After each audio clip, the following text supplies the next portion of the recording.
Okay, well, welcome everyone to today's episode. I think it's episode 8 now. We missed out on last week, due mostly to my absence, but we're here now, Traveling. and yeah, traveling and whatnot, and we're here now, and got actually a cool topic for everyone. We're gonna start off with one of Scott's ideas, and I think it's a really, really cool subject. It's EAG or Enthusiast Auto Group, who are pretty well known for selling, restoring, basically recreating like new BMWs, especially old BMWs, and then Peak mimicking the BMW, bills. like Peak BMWs, E39 and yeah, Yeah. peak E46. They do BMWs, older and newer stuff too, but it yeah, seems like if you go look at their inventory now, their bread and butter is E39s and E46s at the 46s, moment. yeah. It's like Yeah. all 2003 heavy. Yeah, then so we can explore that topic and also what brands do you think? Because it only seems like BMW and EAG is like this one, USP in the market, but there's got to be more. I think Yeah, there's yeah. And different I mean, forms of it. I think it's super unique what EAG does because they take kind of historically problematic modern classics like the E39 and the E46 and recondition them to where you don't have to worry, which is why Yeah, they charge like double retail. it's crazy. That's why And they're all It is because pretty priced you're so. buying crazy. one that you don't have to worry about and is perfect. And I think it's kind of weird that there's so many other modern classics that are problematic that people love, and the problems are really well known and the same. And there isn't someone out there like EAG fixing those small, like buying good ones, fixing those small things, and selling them for a huge markup over clean retail. Yeah. And so, did you ever ask for a quote from EAG? Like, do you know if it's 100 grand? Some of the nicer ones, yeah, Yeah, yeah. I figured. Because Matt Farah won't disclose how much he spent on his, and I had like a suspicion it's like minimum 85 grand. So Yeah, Oh, they I mean, basically stopped when they stopped disclosing values. They were charging 75 ish for E46 M3s. So nutty. because then they stopped disclosing values at that level. Yeah, So that's it's swell. greater than that, James which Edition. is Yeah, an unbelievable amount of money because like a nice clean 6 speed, even on like Bring a Trailer, is yeah, with driver miles, not like super low miles, is 40 yeah. ish, maybe 50 if it's low mileage, Yeah. outside of some really crazy outliers. But So that's what I'm curious about. I mean, would you for 75? I know they're really nice. Like I know they're nice, but if you were to find like a 8 out of 10 quality, like low, like 70 to 90,000 mile one, let's say, that maybe needs a like Vanos done and it needs rear subframe reinforced. Like what? Put 10 grand into it. Spend 35 on a car. yeah, I think it's Be a under different 50. buyer. I don't think they're the Yeah. same. No, I just struggle with the fact because it's just like But it's not unless it's just the some big super three rare. that EAG goes over. Like it's everything. Like Yeah, you're buying a that's perfect true. car. Yeah, just So 50 grand more. and there's a lot of cars that would be perfect for that. Like the 355 springs to mind as a car that has huge problems, like with exhaust manifolds that can be really Yeah, expensive and valve guides. Yeah. And like why isn't there a shop? Because Ferrari people wouldn't be mad. You're if anything, you're being a purist still with the AG yeah, approach. Like why isn't there a shop that's just dedicated to making perfect turnkey 355s? Because if anything, there's a base too, because they're all Ferraris. They've been reasonably well taken care of for the most part, unlike E46 M3s. yeah. And you could have a really turnkey one instead of one that you buy and immediately need 10 grand worth of work. I mean, there's got to be a circle of they have a Ferrari specialist. I know there was a Ferrari specialist out in Colorado that I visited once or twice. I don't know if it's not the EAG levels of publicity and like general knowledge, or maybe just because I know BMWs better than I do Ferraris because I'm poor. But I I struggle with the fact to think that there's no one that does it. Like, I just It's feel like just it's not prominent. Like everyone just brings their 35. If you go on Ferrari chat, it's everyone brings their 355 to an Indy or a specialist mm, that gets Hill engineering parts put in it to make it better. But like there's proven sticky button solutions. Like there's companies that'll do it for 3 or 4 grand. Hill Engineering fixes so many of the other 355 problems with some of their parts, and like Fab Speed exhaust manifold solves the exhaust manifold problem. Yeah. So like, why isn't there someone who's just buying Sure. one, getting it done, and going, you have a turnkey 355? Actually, you know what? The first thing that comes to mind now that I'm thinking about more, Canepa Motor. It's very specific. It's like super specific. But What, they're Canepa Motorsport. 959s? Yeah, 959s. That's a little more Turnkey singing 959s. though. Yeah. Because Yeah, that that is is more more of a singing. rest mod. That like the 959 SC is really impressive, Yeah. and it's a process, Epic. and it costs weirdly about the same. It's like a really nice stock 959. Yeah. But Yeah. But then it's like an originality versus Restaurant thing, and I just can't yeah, they have imagine that. different wheels. They have a different tune. They modernize a lot of the turbo tech. It's like Yeah. it's almost everything. Yeah. Those are cool. Those are really rad. And if you have like a working 959 without like wonky electronics, I feel like that's a huge, but just a working one, which is just a huge plus. So. Yeah, if you have a 959, you have another car whenever your 959 is down. yeah. Only There's a car little 959. Like, I think there's an appeal. Someone who wants a really nice E46 M3 and gets one from EAG doesn't necessarily have another fun car past that. I think. Dude, I don't know. That would be a bold statement. Imagine buying an E46 from EAG, spending $100,000, going like, yeah, I'm just gonna daily it. But Or so drive it in the winter. Ryan I Fried don't think. Motors. I don't think daily, but it could be their only fun car. Only fun. Like, Okay. could be Yeah. their yeah, weekend yeah. Oh, car. okay. Yeah. Okay, that's different. I And thought that's you really said where only where I'm car. thinking their buyer is. There's probably a lot of collectors that do it too for like investment grade cars, but Yeah. at EAG's level, you'd have to wait on the market so long for it to be like a pure investment tool anyway. Yeah. Because the yeah. prices are, you pay For sure. such a premium for the EAG car. Such a premium. And it's not like they're like some of them are, but most of them aren't like super rares. They're not like one of one CSLs or something crazy. It's just No. like a really nice E46. Yeah, like Matt Ferris wasn't even a compact. Yeah, it's just a a just gray car. on gray, It's silver gray on on red. silver, gray on red. That's right. That's right. Yeah, still. Yeah, so what cars would you like to see done like that? That are maybe a bit unreliable, but they're like the unreliable bits are known and there's solutions in the aftermarket. Matt, do you have one? Yeah, I Definitely do. does.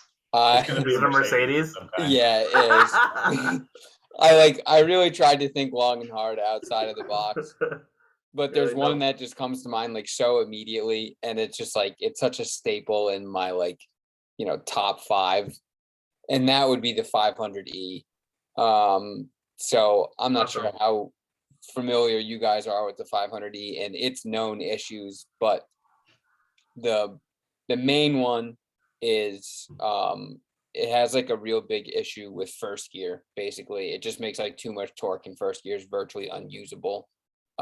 So they almost all start in second gear, which is just kind of unfortunate because then you only have a 3-speed transmission and fourth gear, doing highway speeds, you're just like literally just throttle body to open, like guzzling gas. Yeah. It is so funny. That's like having a 930 and go like, no, first gear, unusable. Only 3 gears. Yeah, exactly.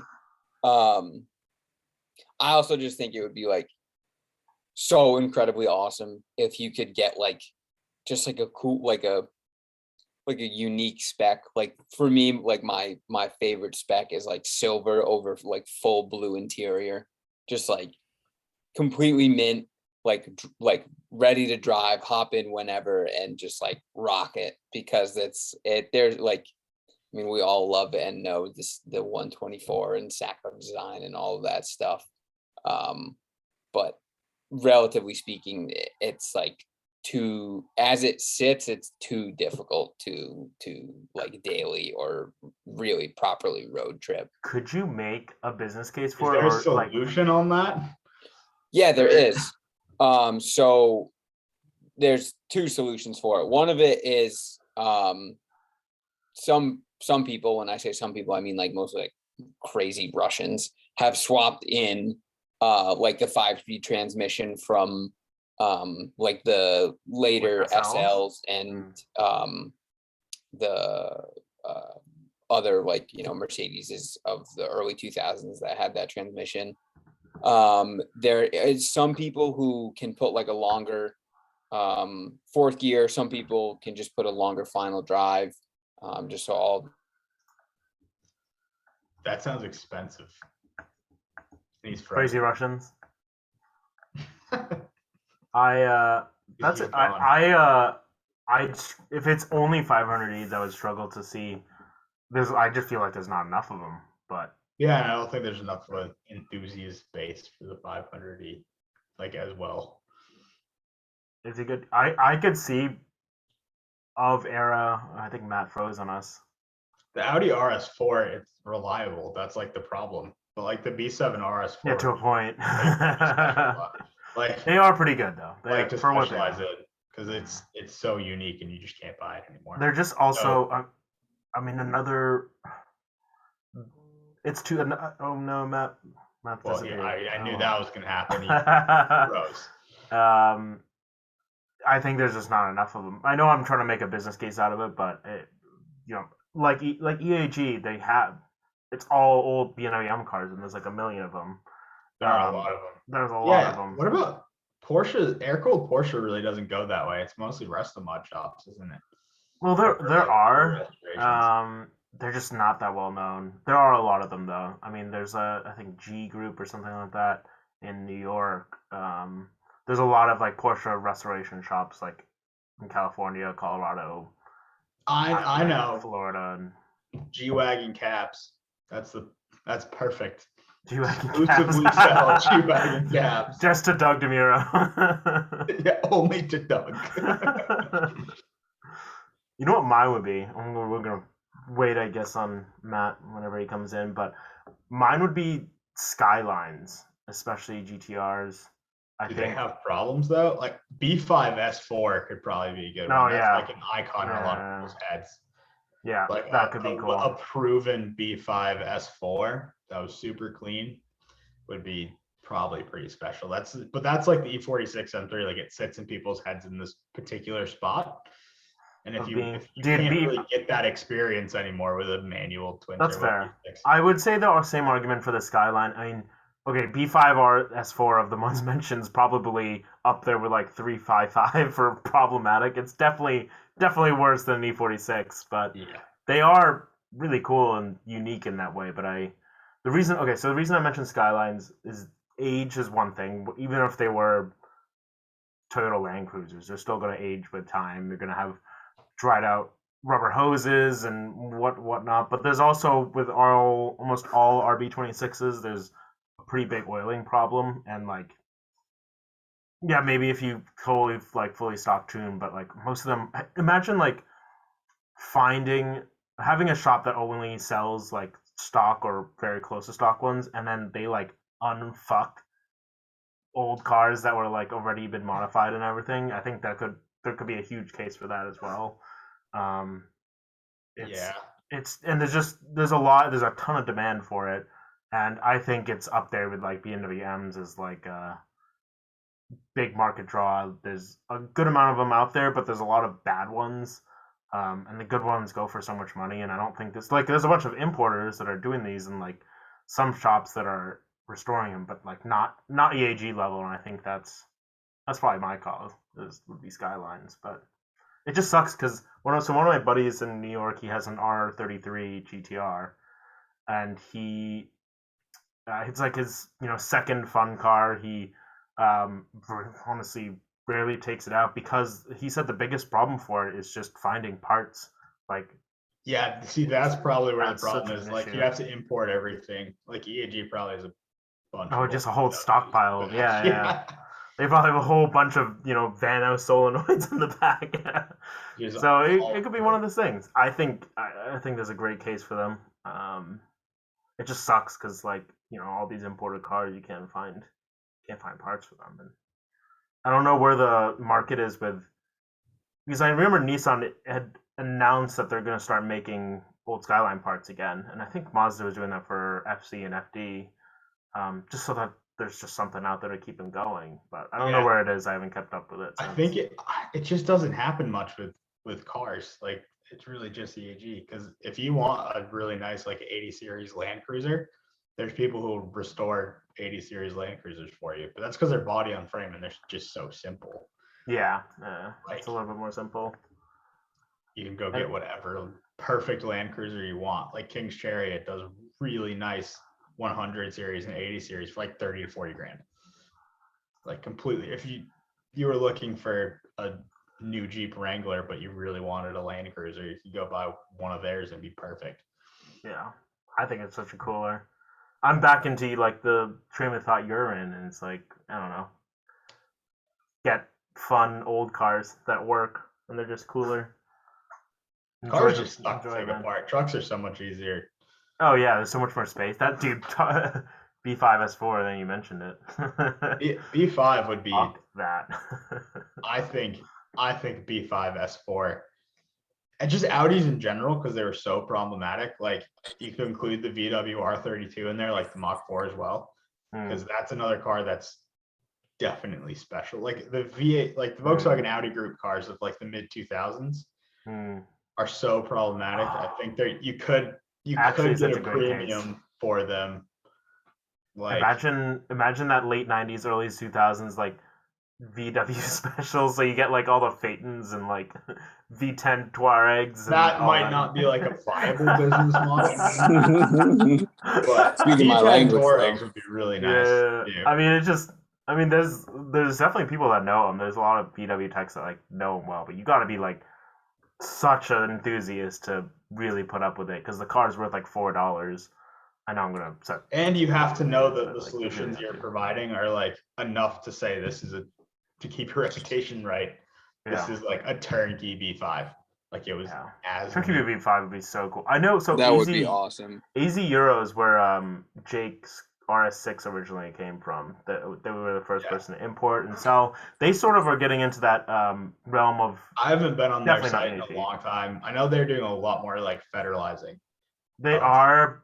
It's something that I want to wait for Jake to come onto this podcast to talk a little bit more of because if you ask him, like the job that was done, if it was done by them or someone else, wasn't great, and like he had issues with leaky windshields and like different ECMs going out, and like part of the whole federalization process, removing windshield mirrors and like all these like miscellaneous things to like put it to US spec and then federalize it, and not really done properly or with care. Thoroughly, So yeah. it just Well, like ends up being that's problems another with one it. of those things that like the lack of modularity of a unibody car makes it hard because the G Wagon, like the G and K G Wagons, the federalized ones from before Mercedes was actually bringing them, are all done really well.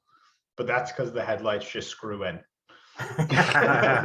It's because it's a military truck that they Yeah. decided to put leather in. Like federalizing one of those, stuff's just so modular. Oh Yeah. yeah. It's I fairly mean, but easy you're federalizing speaking the Land Rover language there. Tongue twister on that one. But Yeah, but Yeah, it's a just- Jeep. they're built like You tractors. can federalize a Japanese NAS too. yeah, The absolutely. coolest NASs. For sure. Yeah, to talk about B5s or old Skylines or something, it's just a totally different realm of. Yeah. Yeah, Working way unibody more cars. complicated. It's just Yeah. not even close to as modular. You can't just like I take mean, it completely apart and throw a couple parts in and change them.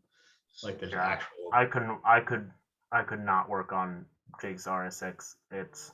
I've been under there a few times, worked like around it and peeped around, and I thought the RS4, the B7 RS4 was tight enough to like get my fat fingers through, and I cannot imagine just bolting 2 turbos and 2 intercoolers to the front of that thing and just making it even tighter. To that same Nope. remark, 500E.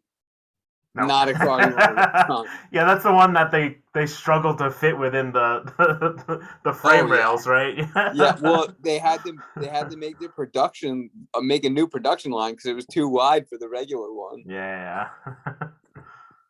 It's like such a cool thought, and then like in reality, when you think about it rationally, like, yeah, I don't want to work. Like that sounds terrible. Yeah. I want to work on some Range Rover or something with like a 4-cylinder and just have all the Well, space. what you want is a Discovery because there's all the like.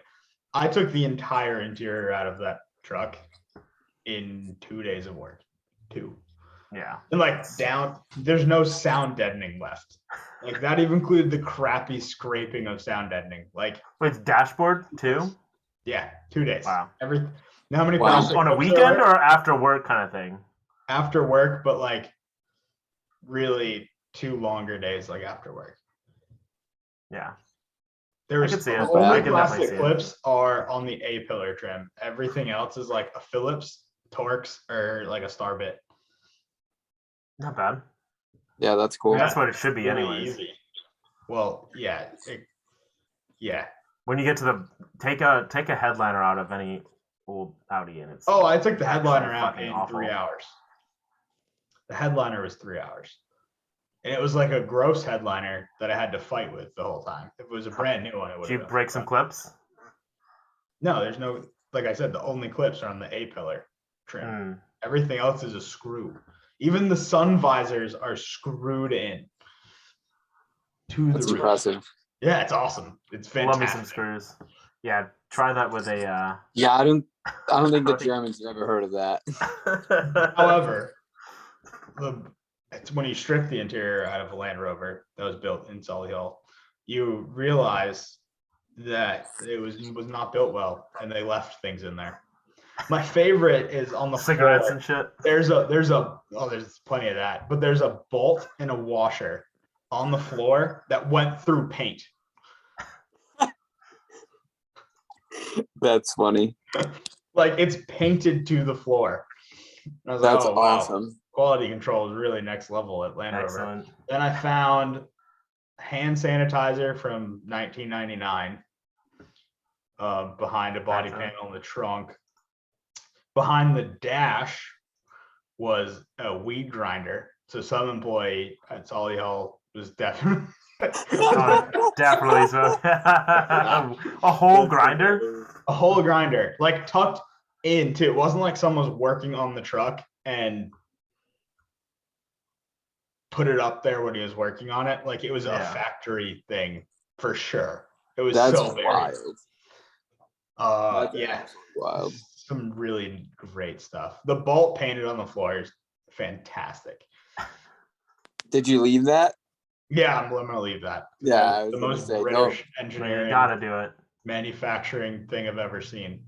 Like they just let it go through paint with a bolt, loose bolts. That's Something awesome. that doesn't happen at Porsche. I have a feeling if you buy a Porsche, you won't find a bolt that's attached to your truck only by paint. I don't think you'd find that on a 356. No. Yeah. Wouldn't find that Oh, on yeah, a that thing's 328i, dude. The Germans wouldn't let that. No. Actually, No. speaking of which, I'm on EAG's website right now. They had a Sport Evolution 2 with 13,000 miles. I wonder how much that sold for. E30 M3. Probably Quite a bit. 180, Lot. Yeah. something asinine. Oh, dude, yeah. I would even guess in high 100s, maybe low 2s. Yeah, could be. I mean, there was that. I don't remember the mileage on it, but I think it was a red E30 M3 on BAT like last summer that went for 250, which is like, Yeah, that was, and that one that broke the internet. Everyone was like, "What the?" I remember yeah. that one. I'm glad the collective response to that one was like, dude, what? Well, 250 is 190e Evo 2 price. Like that's what they go for now, right? About, yeah. I mean, I think some of them have like been More. higher than that, but most of them are in that range. 250s. That makes sense, dude. I mean, that's a $250,000 car right there. There was one on Hemmings for a while that was about that much money. That's And stupid. and with the same lot was 500E limited. They're averaging yeah. about 258. Looking at BAT right now, it seems like the E30 M3 is pretty firmly $100,000 car. Yeah, it's very. It's like I would so unless much rather it's have an swapped. E46 from EAG than an E30 M3. For $100,000, hard pass on the E30. But also, it's not like a nice E30. You know what I mean? They're not EAG. Like, I wonder what an EAG Yeah, V30 exactly. M3 is. Like, it's probably like 130 or something. Another premium on top of that. Yeah, some no reserve one with 100,000 miles sold for 75 grand Yeah. last month. Yikes. Yeah. Could get a lot of other cars for 75K. Yeah. Although in this market, you can get like 4 cars for 75K. So who the hell knows? Yeah. What a crazy market. You could get about 80 discoveries like mine for 75K.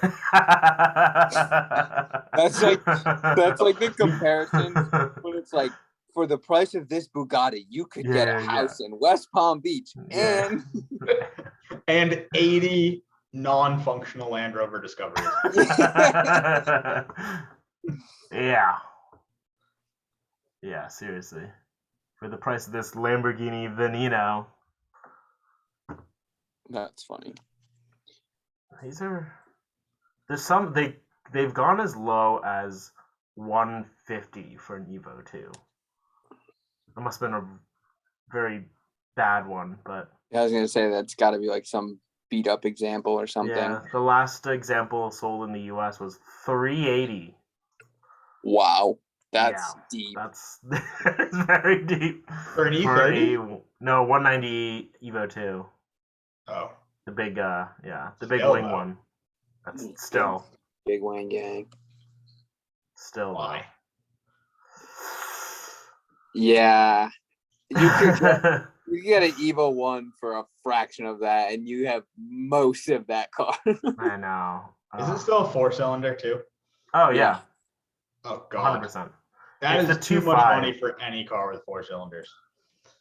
Hey. Put some respect on the 4-cylinder. Why? You're not wearing your Honda coat. I don't know why you're defending it. Or my Lexus one, which they've made like one 4-cylinder in their entire existence. So, I do there's probably like some them. vintage Alfa Romeos with a 4-cylinder that are pretty valuable. About it. Was it? Yeah. No, Gusso's a V6. Whatever the think first the Julias were. The T72 had a 4-cylinder.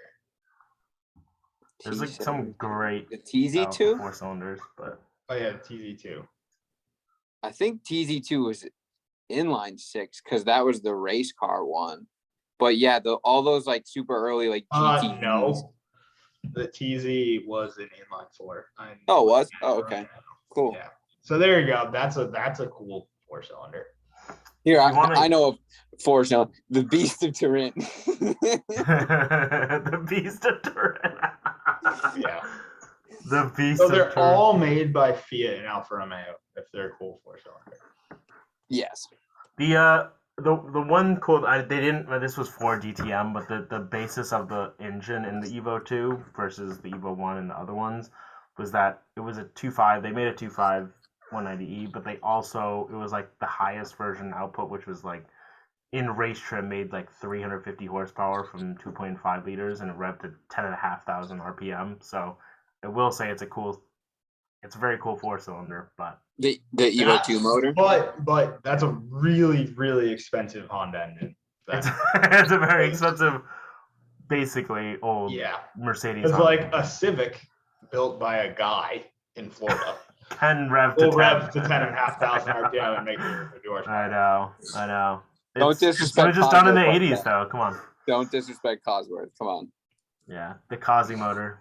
It was cool, man. Yeah. They are cool.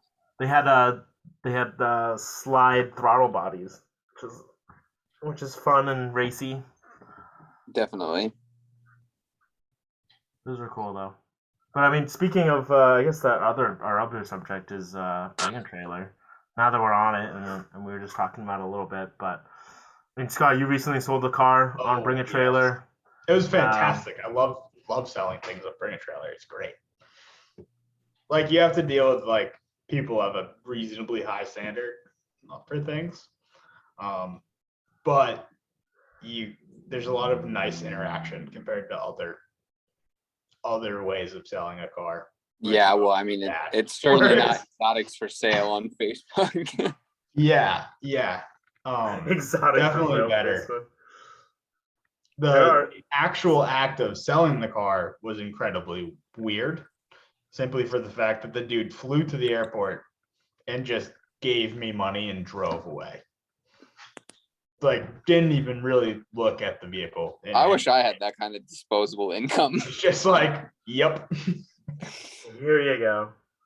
Interesting. I had a buddy. And I also don't think he could wrap his head around selling a car because it was like too nice and I didn't want to use it as it was intended.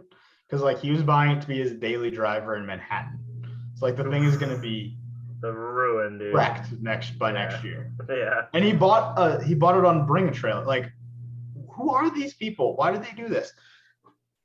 I mean, that's the whole buying on EAG. Like the Joker just saying about actually tailing it or something like that. There are people who just like I wanted a new E36. I wanted a new V70 or basically like new, and so I'm just gonna buy a nice one, and it's gonna cost me what it. I mean, yours didn't, but like for an EAG E46, it's just a new M3 cost. Yeah. But it's just sad because the supply is limited. But maybe I also shouldn't be. It's just an object, but I was just like, it was super weird. Like no test drive, just showed up and just gone. Here's the money. It's getting common. Yeah. Man. I mean, it's I had a buddy who didn't have such a positive experience out in Washington. He sold his RS4, and it was so funny. The guy that was bidding on it, he must have been drunk or didn't know what he was doing. But the guy that bid and then did the winning bid, his first question to the guy was, "Oh, can I lower the price? Like, I don't want to pay this much." It's like, that's not how it works. That's not how the auction works. Well, that's how you just get a van. Like the one weird thing I did have happen is some dude called me, offered to buy it, like in cash, to pull the auction and just eat a Bring a Trailer ban, and then he didn't bid. I think because he was offended that I said no.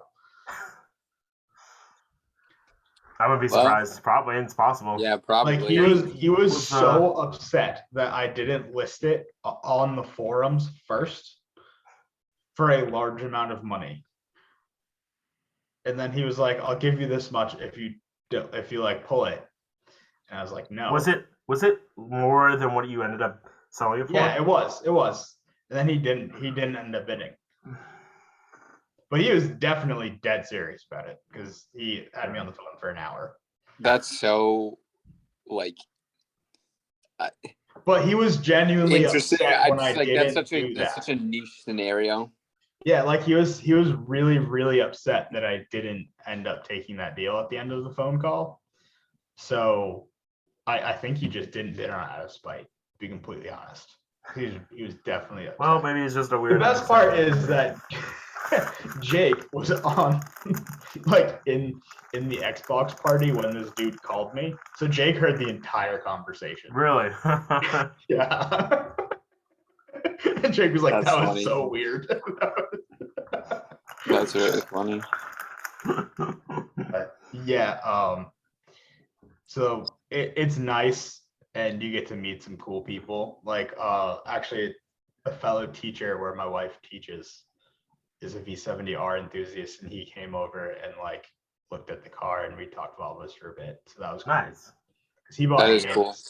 He bought an 82,000 mile V70R manual off Bring a Trailer and now daily drives it. So he was one of those people who spent all of the money to get it was so nice too, and the one that he bought, and now he just hauls his kids around in it, and it does not look the same. That happens, man. I mean, there was one that was on Craigslist in my town 3-4 months ago. It was like, oh, he also though was drunk when he won it, Codera. So there's a theme there. Because he's a teacher, so he doesn't make that much money. And he won it. He really won it. Shit. I'm going to the bank. That's funny. When you want, wonder how many drunk bids. Dude, and it was it's got to be the majority. He drunkenly won it, and it was in Vancouver, British Columbia, and he lives in southern Maine. So like, not only did he drunkenly overpay for a V70R, he paid for one in a different country all the way On the other across. side. On the other Yeah. On the other ocean. Yeah. That's So funny. he had to like get the speedometer cheap. He had to like pay, because luckily in Maine, like it is easy to buy a Canadian car and get it converted. We have plenty of places that are certified to do that. Yeah. So luckily he lives in Maine, was able to do that. But he had to pay like more money on top of it for shipping. Oh my and God. customs and to get it converted. Wow. That's excessive. That is a loving marriage. That's what that is. Oh, I Find accidentally bought a car That in is a- Vancouver. Oh, Washington? No, the other one.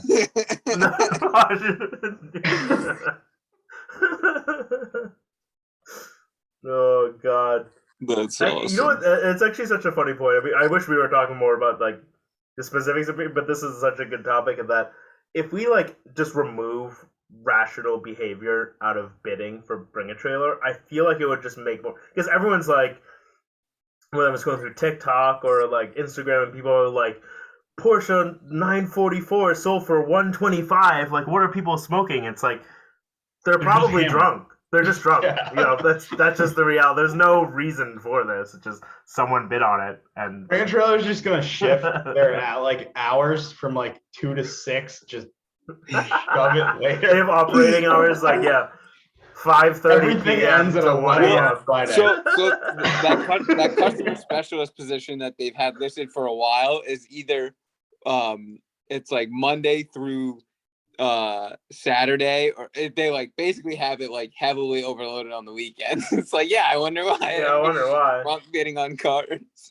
I mean, honestly, if it was just like disposable income, and you just, especially actually during that was more than just like the car market. That was buying in general from like online during the pandemic. I mean, people were, During COVID, especially yeah. people working from home that had nothing to do with it, and they were just making money and not doing anything. They were like, Well, yeah, because no one was spending 10 grand on a vacation or whatever. It's like, oh, yeah, let me yeah, buy I'll this just car. buy a car. And the market became so hot so quickly that it was like people would just buy something and immediately be like, oh, well, I'm gonna make money if I tried to sell it again.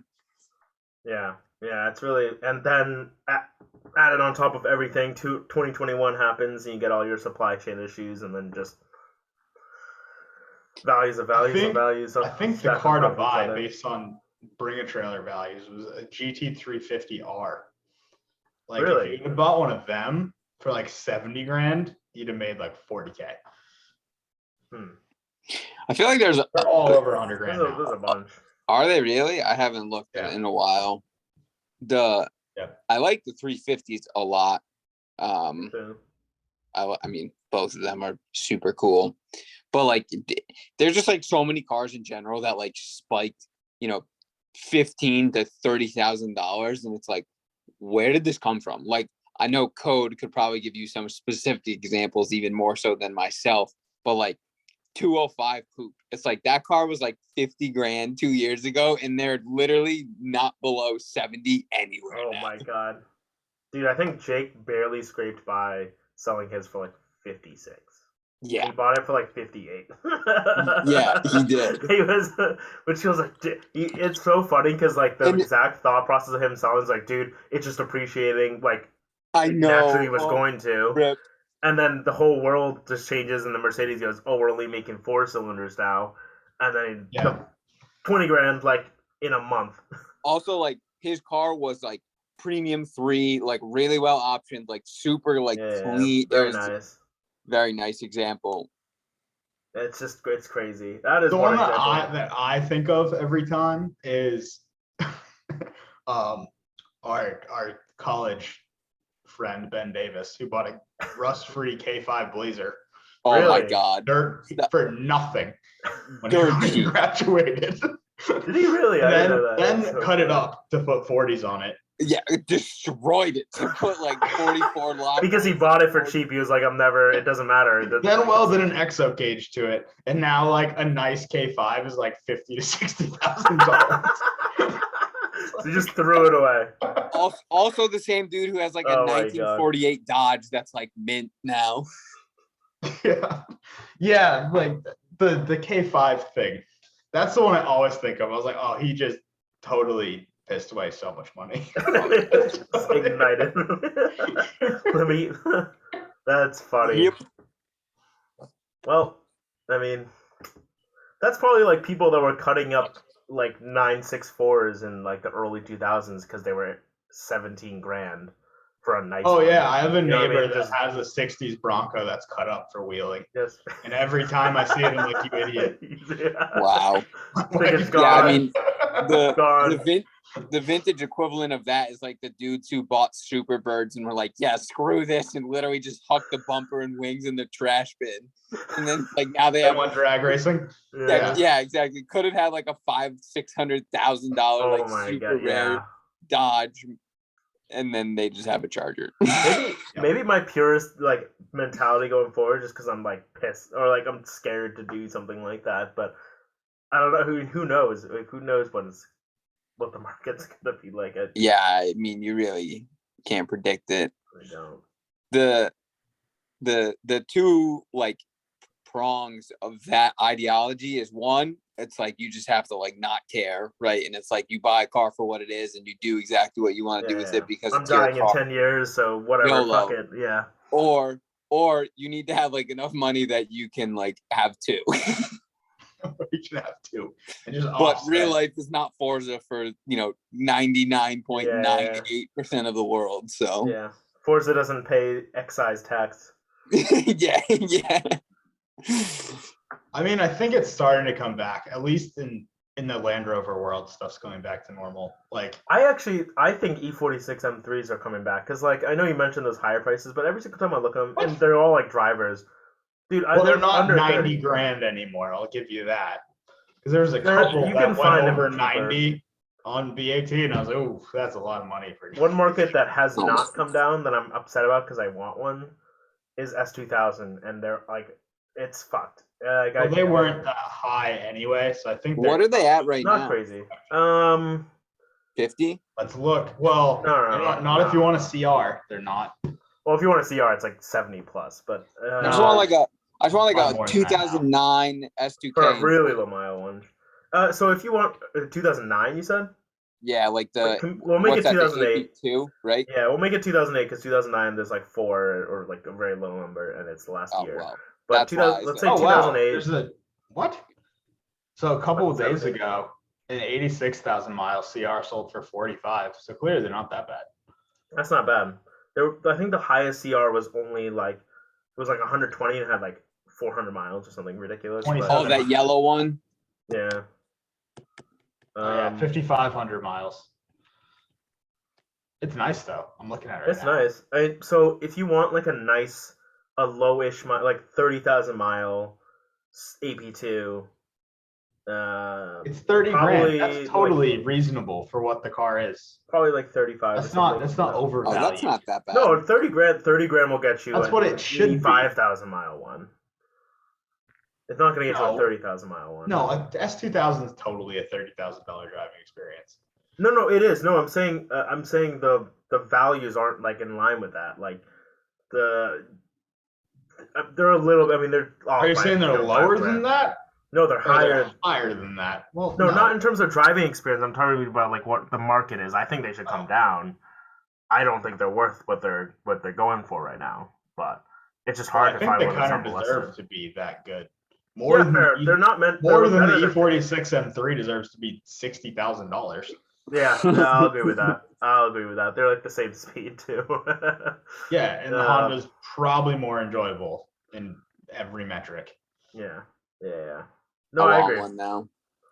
I really want one because I just want it's either that or an R129, but that's for a totally different reason. Now you're speaking my language. I was looking at Yeah. the market today, and there's almost like I don't want to say no good examples, but there are very few good examples. But I will say the market seems to have kind of plateaued a little bit on those as well, which is a little reassuring. R129s. Yeah.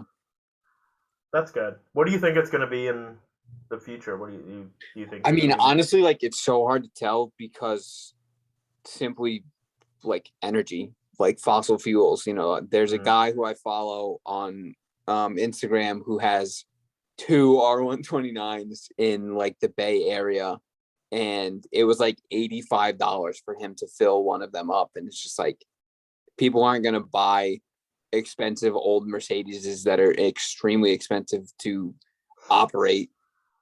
And, you know, who knows? Why would they not do that? If it's No, just like serious question. no, and I believe that, but it's like, you know, if it, like, I feel like it's going to just be like a very select few areas. Where I think that's more likely. Like an R129 you use occasionally. People buy like L322 Range Rovers that get 8 mpg for $40,000. Oh God, I wish I could do that. Like, it doesn't matter because like the market's still like that. Yeah, I mean, No, you make a good point. You could look at barn door Suburbans from the 90s. They're unbelievable amount of money for negative miles per gallon. for a hole in the tank. Yeah, for a hole in the tank. Feet per gallon. Decimal points. Yeah. The MPG begins. No, with decimal I points. agree. I actually think that, I mean, yeah, they are, but everything is going. It's just the whole standard gets more expensive. Yeah. And then the whole idea of like using these cars, especially the ones that don't have like their value isn't in daily transportation and like rational decision making. It's like, I have this because like no one's driving a SL Gullwing or something because it's, you know, expensive to maintain or something like that, or not buying them. Like they become valuable for like what they represented, what their intrinsic like historical value is, and what it means to like the select people that really love them. And I do you think that there's enough potential of like history and following for R129s to like be in the future where like they're 80 grand because people just remember that era of Osaka, blah blah blah. You think it is that, or do you think it's gonna like more wither away? Because not all. I mean, I think they're going to reach like the R129 is never going to be, you know, like a $200,000 car. You know, I think like a good example of a car that made it there that should not be there is the Pagoda, right? Like the Pagoda is not a $175,000 driving experience. It is a $175,000 piece of art, but it's like, it is not that in terms of driving experience. That being said, but it's that in terms of cool. Yeah, absolutely. Do you think the R129 is going to be that level? I don't think the R129 is going to reach that level of cool. Yes, it will. It is like it might the same image that the Pagoda has from the 70s, the R129 has from the 90s. It might. I'm curious to see. So the one thing that is interesting, or I shouldn't say interesting, but the Pagoda has versus the R129 is that like they're all pretty much the same, and that like they're all pretty small engine. None of them are really that fast. The manual transmission ones are neat, but they're not that great. Whereas the R129, it's like the car changed so much from 1990 when you had the SL300 and the SL500 with a 4-speed through, you know, the SL600 through, you know, some of the 2000 ones. But like the Millennium with the SL600 and the good ones. Yeah, exactly. So like there are enough examples that there's always going to be like a few really clean examples that pop up that will be above the kind of, you know, median price. But the average SL, the average R129, I really don't see going much higher than like $70,000 at. That's a big increase because an average 129 now is like 20. Right, but it's like those are clapped out. Those are gonna like either fall by the wayside and get turned into parts cars. At a 32,000 mile 99 SL500 green over tan, which is super hot right now. So 4 days ago on BAT for that one's beautiful. Yeah, and it's only 23 grand. Yeah, absolutely. And I think that car is going to be, you know, like $50,000 to $70,000 at some point. But like that car is also a 99. It's got xenons. It's green. It's got the SL2 and the monoblocks. Like, that was a perfect car. is a top tier spec. So another example is like, forgive me if I say it wrong, but Ryan Fried Motors in New York, who does like Yeah. crazy Porsche Like inventory. Friedman. I think, yeah. They're taking in, so there's no pictures yet, but they have a Silver Arrow. I think it's like 30,000 mile example Silver Arrow that they just listed for 69,999 or whatever, which like that's a lot of money. That's one of the most expensive like non, AMG and or 12 cylinder 129s that I've ever seen. If I had the money, I would buy it because I absolutely love that car, and I think that kind of like tells the nicest you, one. Yeah. Yeah, that's like as good as it gets. That is like the last 1,450 of them that they made. But yeah, I mean, I think kind of to what we were talking about earlier, it's like if someone was able to make a more kind of usable or like bulletproof 129, right? Because like the early cars were susceptible to the same biodegradable wiring harnesses. Some of them have the same transmission issues as the 500E because it was that cable driven 4-speed in their junk. And then there's also an issue where like some of the plastics on the car will either just like wither away or become too brittle, and like a lot of the pre-facelift cars have blue interiors, which I absolutely love. Bring back blue interiors, please. But you cannot find parts for blue interiors. Like you can search eBay for like months at a time and you will see zero parts. Oh yeah. For what you need. I'm gonna steer away from this a little bit. But, no, go ahead. Since we're on the top of Mercedes, like usual, SLRs only being between low two or mid twos to like high threes, I think is criminally underrated. It's a transmission problem. Dude, I don't think it'll matter after a while. I think there's just so few of them, and they're like such an iconic thing. Like considering that CGTs were like not nearly as cheap as this one, but same era, they were the same price when new, and those have shot. I know it's like manual and Porsche, but it's a different approach but to like a halo car. Yeah, and like, then when everything's electric and faster than when your Tesla Model 3 is faster than your SLR, it doesn't really matter at that point. It's just like for what it is, what it values, especially considering that it was a McLaren Mercedes partnership during a pretty great time in F1. Yeah. And it's like, I mean, think about Porsche Mercedes with the 500E or these like weird, like if McLaren either drops off in the future or get bought out by, say, Volkswagen Group or something like that. It's just going to be like a point in time they made a Halo car, and like the companies had changed since then. There's never going to be anything like that. There's never going to be that partnership between Mercedes and McLaren again. Yeah, I totally agree. I think it's still criminally underrated, and it might be something that we look back on and go like, McLaren F1s were one that they used to be 400 grand, like after the .com burst. Like people couldn't, or like an F40. Yeah, or an F40. I mean, on every single level, I think it's just one of those things that it's gonna be worth a lot of money, and they're way more special than an SLS or how R129 that we're talking about. That I mean, this is like Halo car, well above that. So they're so cool.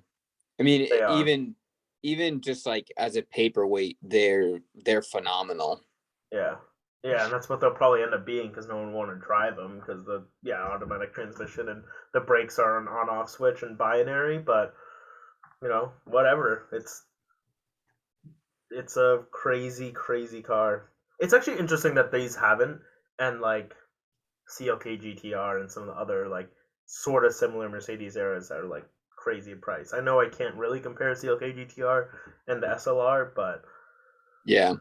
Well, it's not like people overlook Mercedes. Like SL Black versus like McMurk or something. Dude, you can get an SLS Black for not more than twice the amount of what an SLR costs at this point. Yeah, SLS Blacks are huge, and the SL65 Black is like about the same price as a McMurk. Yeah, it's about the 2 to 3s or so. Yeah. Scott, did that red one close? What one? The black? There's a red SL65 black on BAT. It has not, but it's at 300 with 2 days left. Yeah. That was really nice. Wow. Yeah, there's like very few red ones.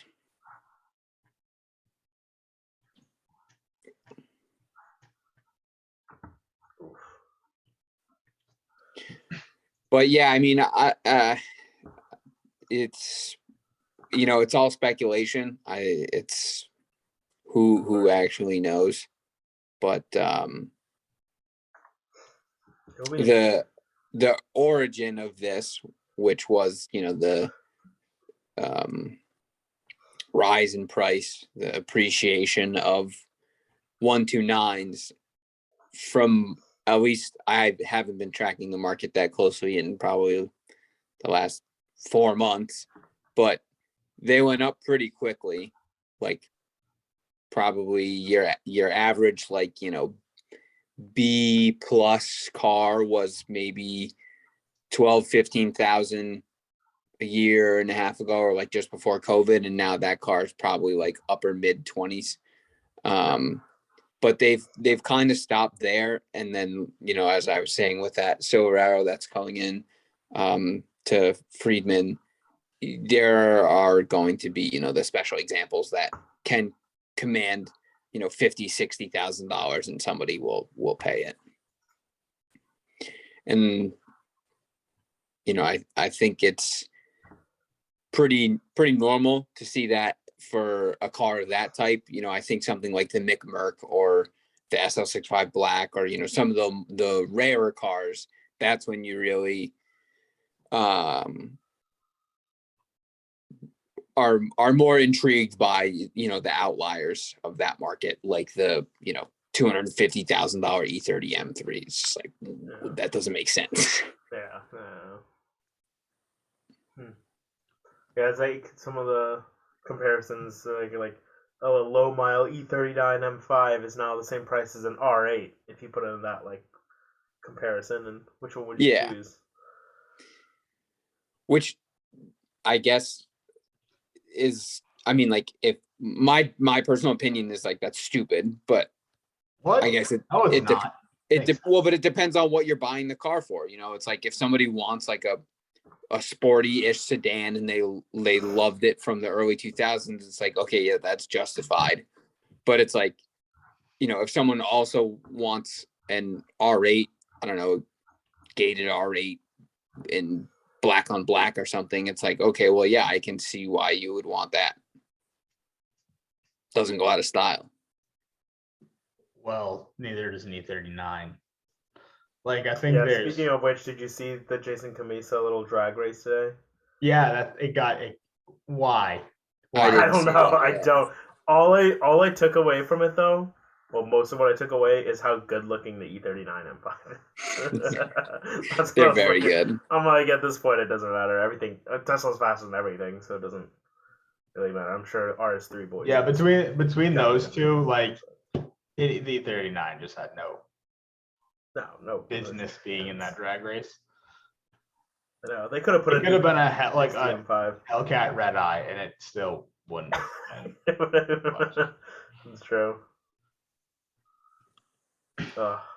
I didn't see. That's not why you buy an E39 M5. You buy it because it is cool.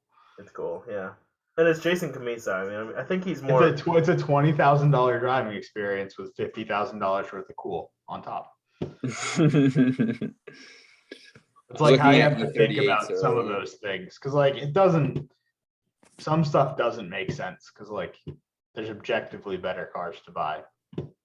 When Corvettes and Porsches existed, like kind of have to think about it from a coolness.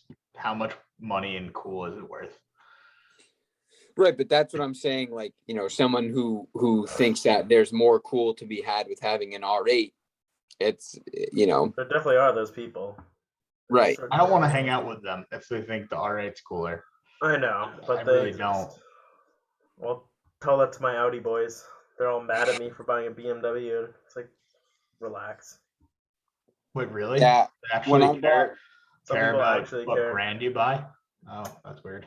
When It's, I bought my BMW, I was like, yeah, I'm definitely not getting another BMW after this one because diversity. And here I am looking at F80s and E38. bro, So just go back into it, dude. There's some good ones. The thing is that there are Audis I actually really really like. They're just also not state legal.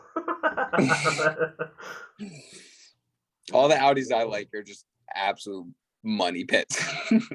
So you just all Audi. most of them have an 8 at the end of it, and it's just a bad idea. No man, you should. D2s are still cheap, man.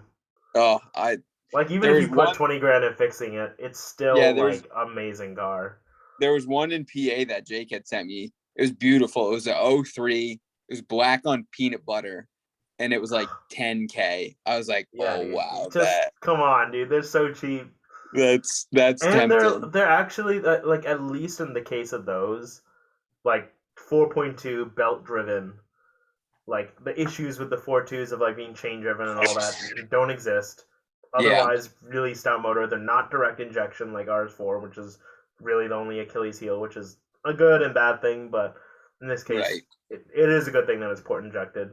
And the only thing I would really have to worry about that, you don't have to worry about rust for the most part because they're all aluminum space frames, Aluminium. Yeah. aluminium space frames.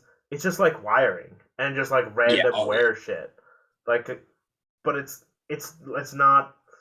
I don't know. It's not going to I be mean a it's like E5. yeah. Wiring is like to be expected for cars of that era. But same with 129s and 124s. Yeah, and I mean shit, so you're gonna have electrical issues on any yeah, I luxury actually vehicle. think D2 S8s are a look as long as it's stock. Like, of course, I think finding a nice grandpa owned one is actually a really good use of money for, relatively speaking, for car ownership, Yeah, for car enthusiast definitely. ownership. I think they're overlooked, but and they're Are you so pretty, recommending man. an old Audi S8 as a What's car that? for somebody? D2. It's when you get to the D3 with the V10 and get like crazy with electronics, then it becomes like, okay, this is a actual That is the problem. other thing to remember. Like stuff from the early 2000s is all because stuff's gotten more complicated and you're kind of used to it. It's so easy to work on, no matter how complicated it was from the early 2000s. Yeah, but then go back another 10 years for the D2, and it's even. I think they're Yeah. they're like beginning of easy shit. Like they're Like not I'm like a sure D1 or the whatever. E46 M3 was regarded as complicated when it came out, but I thought it was super easy to work on. Well, yeah, I mean that's because the SMG and F1 transmissions were cutting edge. It's like, yeah, let me bang a stone against the gear. Oh yeah, D2 S8s were easy, dude. 1999 to 2002, OBD2, no problem, dude. Easy cars, just keep them stocked. Although And those buy a parts transmissions, car. and buy And buy a parts parts car, car. we're fine. Parts cars are key. Great car. Great car. I will stand by them. Although it just, if they've ever been in an accident, when you go to those aluminum space frames, they are kind of a pain. But Oh yeah, it's just like get one that's that's straight. That's fine. Buy a yeah. Crown Vic. Listen, I don't know if you guys remember, but there was that Campo Guard that had Yes, a with the Marauder, Marauder. and Marauder that thing Black. was sick. I Yo. have always loved Marauders. Get a Marauder and an Impala Oh, man. SS from like the 90s. It's a cool guy. That's Oh a cool guy God, right there. Marauder, brother. dude. Okay. Speaking of like weird American cars that I kind of have like a weird thing for, I like the Lincoln LS from the early 2000s. Oh, I the don't one know with the why. 4.6. Yeah. Yeah. I don't know why, man. Yeah. Maybe it was just I was a kid and I'm looking at too many Lincoln commercials. That's what advertising does. But fuck, I thought that was such a cool car at the time. Still do I now. forget. But I forget the name of it. This is like super nerdy. I forget the name of it, but there was a car in Grand Theft Auto 4 that looked almost identical to it, and I was Yep. like, okay, yep, this it is does. cool. Yeah, I know exactly what you're talking Yeah. about. Lincoln LS. I don't know why I like these things. Related Jaguar XF and S Type? Really? I guess I'm searching. those were all Ford, right? Yeah. In like the '05 era. It had a 3.9 V8. Oh, it was I don't know. 3.9. I Yeah, thought it was bigger than that. shame. Huh. Yeah, I literally know zero about this, so if anyone watching could comment about what they were. Wow, 45 grand back in 2000. That's a lot of money. That is a lot of money. Well, I forget how much it was, but the Blackwood. Do you remember the Blackwood? Yes. The Lincoln Lux Of truck. course. They were way ahead of their time with that. But Dude, I that thing know. was huge money and nobody bought it. I do remember these because they also made a Blackwood and then the Mark LT after that. I remember Yep. those ones very specifically. Yes. That was pretty ahead of it. It's funny because now that they do that and then Rivian exists and like these other like I guess Luxo trucks that are like becoming more of the norm, or like even Ford themselves, they've made like the King Ranch versions or like all the Yeah. luxury versions. And then boom, back 20 years ago, and no one bought. Like now, everyone that buys a truck has to buy like the most loaded, leather-filled like truck. Yeah, I think And it was then like the Lincoln Blackwood existed. I think it was like 2017. The F450 King Ranch was like $100-something thousand, and it was like the first F series to like be over $100,000. And like What? I think there was like some uproar on Jalopnik about it when I read about it. And then it's like everywhere you look, people have them. People bought them. They don't care. It's like they just bought that truck. They signed a 96 months like finance and for 12%. I don't think that's who bought them. I think they were bought by businesses. Oh, no, you're talking about the King Ranches and stuff. Yeah. It's all. Because you It's can all fully Texas depreciate companies them. that So like write 'em off. if your business made enough revenue, Oh, then because also weight class fully too, right? Is depreciate that it. like Yeah. a thing? It's Yeah. why yeah. it's why the G Wagon sells Sorry, in the almost 5,000 thing. 1,000. Yeah. That Yes. does make sense. Actually, yeah, I take that back. It's usually like the race trucks and stuff that go to that kind of buyer. But yeah, I can imagine some like contractor owns a King Ranch.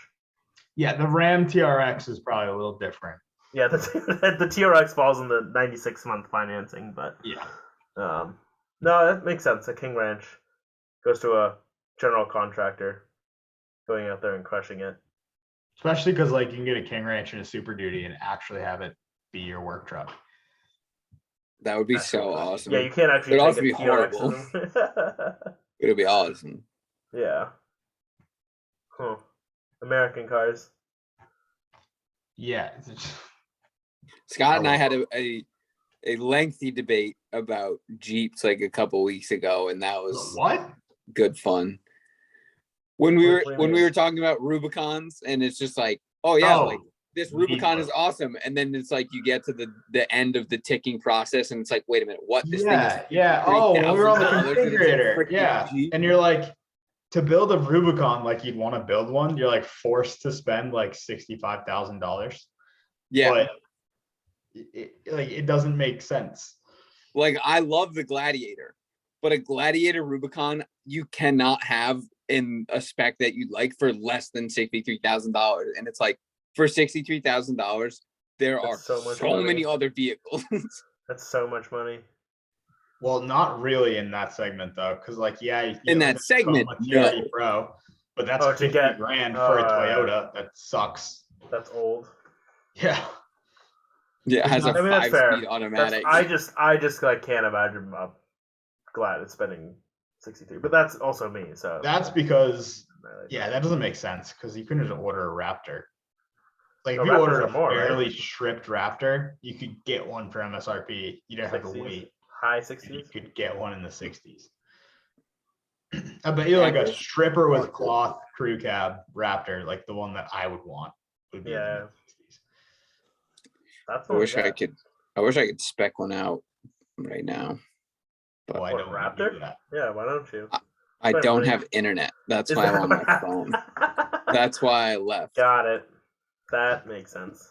Yeah, I'll spec one for you. Don't worry. please. Silver, please. I was gonna do the. I was gonna make it black with red accents all over the place. Oh, perfect. Oh, you know what? That's actually super perfect because then I can get big red brake caliper covers and it'll go super well with my dope truck. Oh, that is a terrible idea. I just hit the push notifications for Bring a Trailer. That's gonna be a very tough time for me. Oh yeah, I had to turn that off. It was I way need too to turn that. distracting. That is way too I just got the first one. That is not gonna go well for me. I only have it so it only pushes when it's something I'm actively watching. Okay, that's smarter. Or if it's a Defender 90 NAS, then it automatically tells me. It's my only Of flag. course. Yeah, Mm. as it should be. And I'm really happy because 90 NASs are like coming back down to earth. Like I might be able to actually get one eventually. Are they not $4 million? No, the last two that have been on Bring a Trailer, one was fully like restored to the galvanized frame, and it only got bid to 60 grand. And then Oh today, wow. an Arles Blue, like the Yo, that most one was premium. stunning. Yeah, an Arles Blue soft top, like with an R380 manual, like the most desirable NAS 90 configuration, only got bid to 57. Did it bid goes on? It didn't sell. It didn't sell, yeah. Yeah, like, but that's not the only one. Then there was a white 300 TDI swapped NAS a couple days ago that only got bid to 63. Like, the market's definitely changed there. What do you think it is? Not Because just that a like that couple. Arles Blue one would have been 90 grand previously. Really quality imports, to be honest. Like, an NAS makes sense if you're scared about import laws. Like in New England or California, it probably does make sense. Probably not Mass, because Nantucket Rovers are like a whole culture that I don't think the Mass government wants to fight. No, that would be way too many trust funds against them. Like New Hampshire, Maine, Rhode Island, all the other states that actually are cracking down on it, and like Pennsylvania, and then California, where you can get an import, but it costs like 10 grand to get it carb certified. I think just quality imports are taking over because most people don't want a 90, they want a 110. So an import makes more sense. That makes sense. And there's just so many now. Like, and the imports aren't crap anymore because you can get like a 96, 97 with like the good gearbox and the good engines now. Yeah. It used to be the imports had 200 TDIs and LT77 trans and were pure garbage. But now the imports are actually can be good. So I think the NAS is going to start leveling out. It's still going to command a premium because you can never get it taken away. Yeah. Like, it's a North American truck, but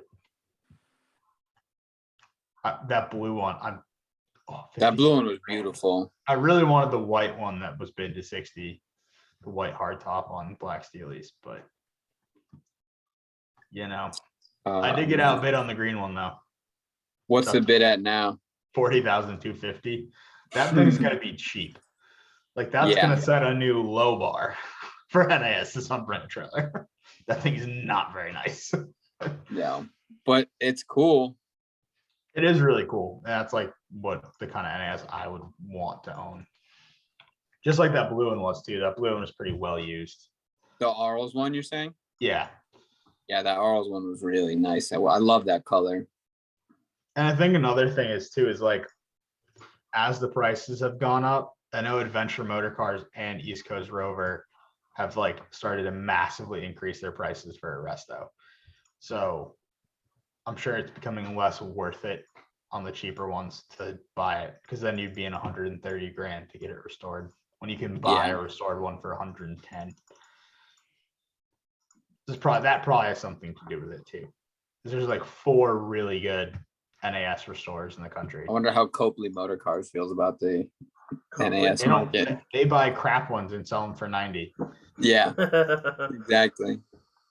I can't believe they're asking, like, the one that I want from their site is like number 285, the white hardtop, and it's rusty as shit. And they're asking like 93 grand for it. I'm like, no, that's like a $70,000 truck. Wow. not that rusty, but it's rusty enough that it's not $93,000. Yeah, I What believe about that. that Especially a G-Wagon white cab? hardtop, which is definitely the least desirable, like 90 config. Hmm. That G-Wagon cab though. Dude, that thing's sick. Oh my That thing God. is so sick. So cool. Oh my God. The G-Wagon cab they have is fantastic. That is Also, so probably epic. silly money. Like, I don't know how Doug DeMuro bought his G-Wagon cab at the perfect time, but Just did. he bought it at the perfect time. I'm Those also things are huge money now. Yeah, and I think the G-Wagon cab deserves to be worth that much because it's what someone who's buying $100,000 Defender 90 wants. Wants. Yeah. Like, Yeah, That's exactly. actually what that NAS makes is sense. probably a pretty good turnover because people buy them and they're worse than Jeeps and go, this sucks, and then dump it. And There was someone a else buys it. there was a customer we had at Mercedes, really interesting guy. He was like childhood friends with the service director and had gone into like I want to say he was in insurance or something, but he was very well off, and he dailied a S560 and like just absolutely beat on the thing. Like he did not care that it was once a very expensive, very nice car, but he also had like he bought a brand new Conti GT drop top when they first came out because he was in Florida with his wife. And she was like, "Oh, I really like the color on that one. Can we get it?" And he was like, "Yeah, sure, whatever." Like, just like does not even think about the cost of things. But one of his cars, because he has a house in Nantucket or Cape Cod or something like that as well. It's a Rover. He has a Defender 90, and he bought it like locally to us, like the Albany area, and drove it all the way out there in a rainstorm, and then was telling my buddy. He was probably wet when he got there. If he drove it He in a was very wet. rainstorm. He was like, it didn't even cross my mind. He's like, I didn't even think twice. He's like, it's a Range Rover, I figured I'd be fine. Oh my god. Just like this dude's like Love has it. incredible taste in vehicles, but like does not know the first thing about cars. It's hilarious. What a savage, dude. There's definitely some purists that are up in arms about that, but that kind of fires me up. I'm not gonna lie. Oh yeah. What, driving one from New York to Nantucket? I Yeah. don't really care. No, Mileage just does- like driving it in like I don't know. Maybe I don't know that market well enough, but just like I don't driving think one you that's like do. pristine. Like the mileage literally does not, unless it's a super low mileage one. It literally doesn't matter Hmm. because the trucks are so modular, that if it has 200,000 miles, it's probably actually brand new. Because you can just like take body panels off and no matter what it Replace is, them. and But put there's on. no They're like back on. there's no Ferrariism of like making sure it's original, blah blah blah. No, because they were built like shit. Yeah. So So it's better like, replaced. they all have problems. They all leak. So like even if you spent 150, especially like the 110 NASs are really bad. Like they're the most expensive, but they're the worst built. That's so funny. Like like they're so bad. Like Interesting. I saw why the 110 versus the 9790, which is considered to be like the best built Yeah. at Cars and Coffee, next to a really nice 110 NAS. And the 9790 had 300,000 miles on it. And it looked Wow. like it was so much nicer than this sub 100,000 mile NAS 110. But that's That's because crazy. the 110 looks like it was literally built by people who didn't know what they were doing. Like the air conditioning vent cuts they look like they were done with like tin snips. It is They so probably bad. were, honestly. Probably It's were by so some drunk bad. guy. It's not the same. It's just not the same. But they're Or like some old tool Rare. from like 1930 that they're still using. And they're like, but yes, we like I'm always sure there's become like shops like East Coast Rover. If you have a 110 NAS, if you pay them lots of money, they will probably put in like a 97 dashboard and like fix the bulkhead and stuff. So you can probably get one that's nicer. But if Yeah. you buy an original like low mileage one, they're not built well. They're built like the rest of the 93 Defenders, which are terrible. That's so funny. Like the center console is just like some plastic with a metal lid, like a box. Like it's not, doesn't have shape or definition. Like they're really bad. I'm trying to think, are there any other like markets like that where it's like mileage doesn't matter, like shitty The examples Ferrari don't matter? 250 GTO. I'm sure if no matter what GTO, like they've Like, been is it crashed so running? many times, Yeah. and it doesn't affect the mile, like the value at all. Same with the McLaren Yeah. F1. Like I don't think that actually matters for the McLaren F1. No.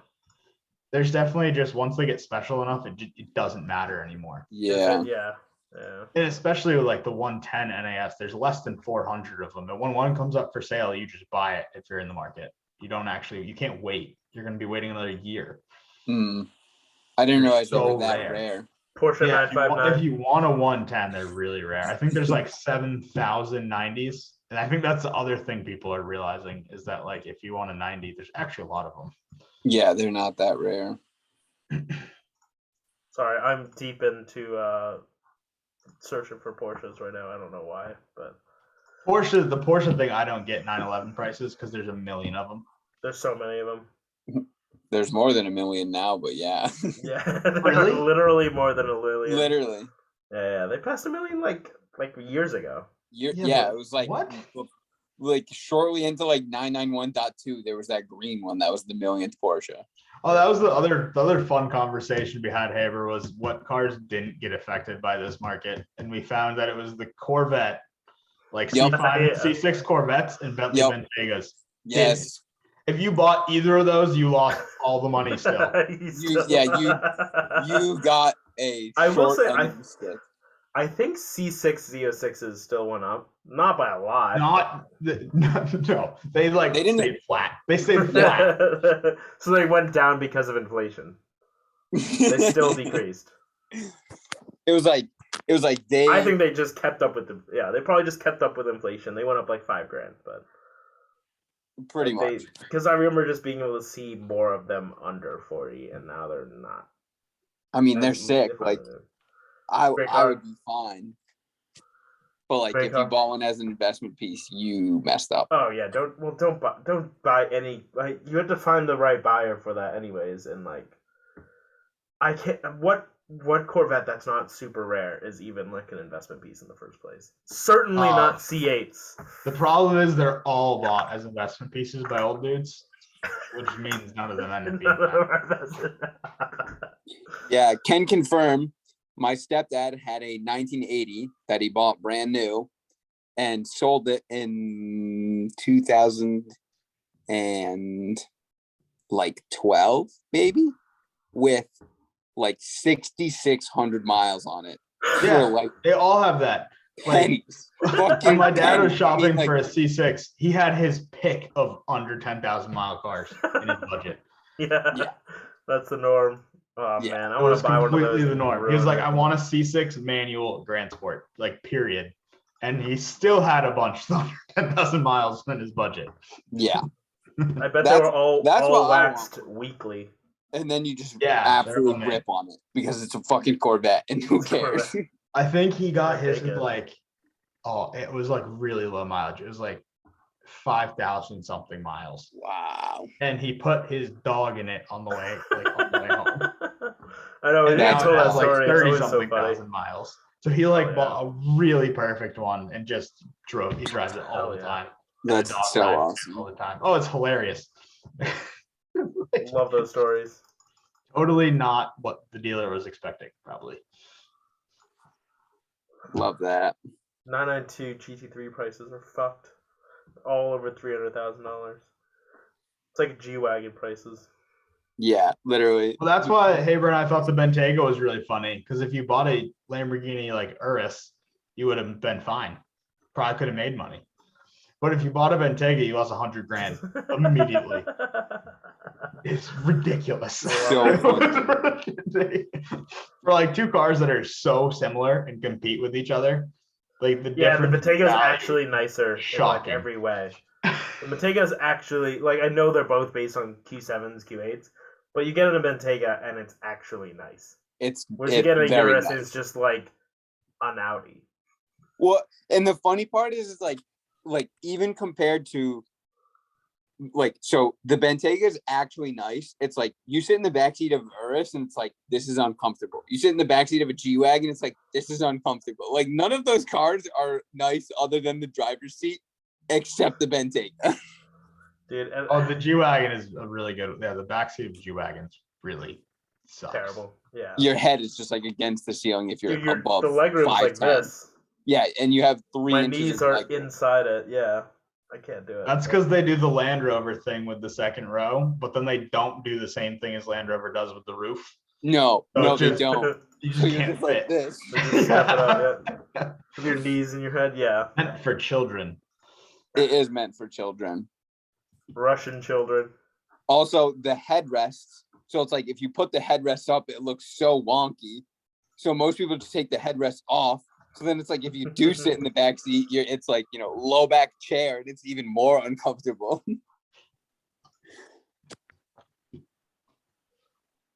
Ugh. I could car search forever. I've been doing that on the side here.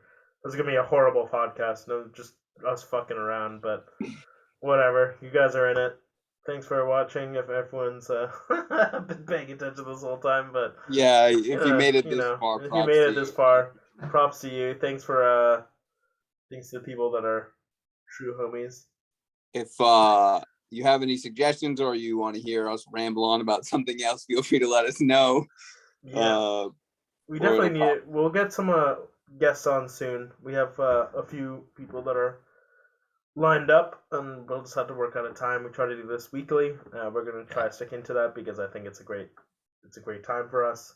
But we'll get more people on soon. We'll also hope to do something live with all of us in person at some point in the near future. Now that spring's coming and more car events and just car things are happening, it's going to be a little bit easier than stuck in a northeast winter. So stay tuned. Anything we'll else, just make boys? We'll make Haber drive Cadera. Yeah, there you go.